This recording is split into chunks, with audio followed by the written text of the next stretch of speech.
Bangladesh issue international issue হলেও সেই issue নিয়ে মুখ খুললেন সাংসদ অভিষেক বন্দ্যোপাধ্যায়। দেখুন শুধুমাত্র স্কাই নিউজ বাংলায়।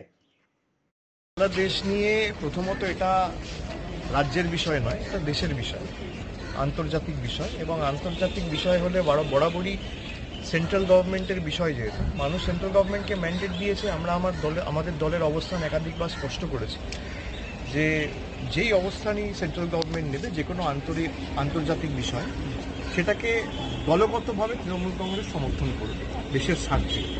কিন্তু যে ঘটনা ঘটেছে একেবারে সমর্থনযোগ্য নয় এবং অত্যন্ত দুর্ভাগ্যজনক এবং নিন্দনীয়, আমি এতটুকু বলতে।